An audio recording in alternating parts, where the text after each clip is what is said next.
Bonjour à tout le monde. Alors aujourd'hui, j'avais à cœur de vous parler de ce passage dans Ézéchiel, chapitre 34, le verset 16. Il nous est parlé dans le chapitre 34 d'Ézéchiel de ces reproches que fait l'Éternel aux bergers qui ne prennent pas soin de leurs brebis.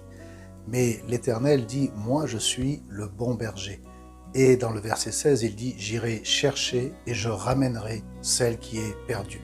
Alors quand le Seigneur parle d'aller chercher et ramener celle qui est perdue, il y a deux interprétations. Il y a l'interprétation, bien sûr, de celles qui n'ont jamais connu son amour et qui sont dans ce monde sans la connaissance de Christ.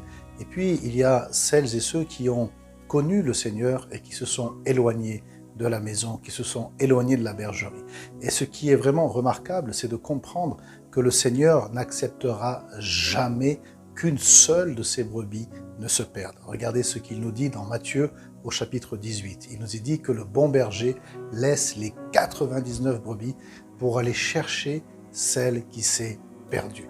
Et on peut penser que là, il nous est parlé des enfants de Dieu. Parce qu'il y a des chrétiens qui, malheureusement, dans leur vie, parfois, se perdent. Il y a des chrétiens qui rétrogradent. Il y a des chrétiens qui, à cause de blessures, à cause de déceptions, à cause de circonstances ou de leurs échecs, eh bien, finissent par s'éloigner de la bergerie, finissent par s'éloigner du bon berger. Mais il est cette vérité, c'est que le bon berger n'acceptera jamais de perdre une seule de ses brebis. Il laisse les 99, il va chercher celle qui est perdue.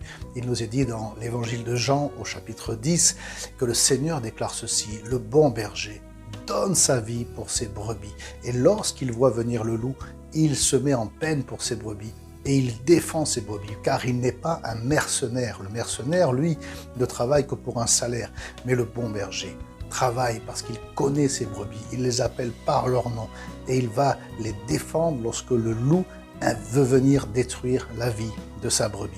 Le Seigneur est celui qui ne lâche jamais l'affaire. Et puis il continue dans Jean chapitre 10, il dit « Et sachez que aucune des brebis que le Père m'a données ne sera ravie de ma main. Je ne perdrai aucune de mes brebis. Sachez que le Seigneur fera toujours le maximum pour aller vous chercher, pour vous ramener, pour vous porter sur ses épaules, pour vous amener à la bergerie et pour prendre soin de vous. Il vous aime trop.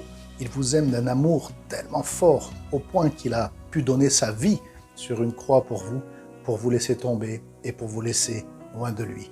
Alors il déclare ceci dans Ézéchiel 34, « Les mauvais bergers ne prennent pas soin de leurs brebis, mais moi le bon berger, moi le divin berger, j'irai chercher celle qui est perdue, j'irai la chercher là où elle se trouve, même si ça fait longtemps qu'elle a quitté la bergerie, je ne cesserai jamais de l'appeler et je la ramènerai. » Alors si c'est votre cas aujourd'hui, si vous avez perdu la flamme, si vous avez perdu la foi, si vous vous êtes éloigné du berger, si vous êtes éloigné du Seigneur, sachez qu'il vous appelle aujourd'hui.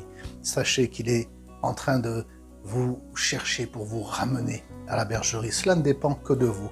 Vous n'avez qu'un signe à faire, qu'une réponse du cœur, que dire « Seigneur, saisis ma main d'amour » et il sera là, présent pour la saisir. Parce qu'il vous aime, parce qu'il est l'ami fidèle qui aime en tout temps. Il est là dans les bons comme dans les mauvais moments. Jésus-Christ est fidèle. Faites-lui confiance, croyez en son amour. Ne regardez pas aux hommes, parce que les hommes peuvent vous décevoir, mais fixez vos yeux sur Jésus et vous allez trouver la lumière, vous allez trouver l'amour, vous allez trouver la paix, la réconciliation, la restauration et les bras du bon berger qui vont vous saisir, vous porter sur ses épaules et vous ramener à la bergerie. Que le Seigneur vous bénisse et je vous dis à bientôt pour un prochain partage.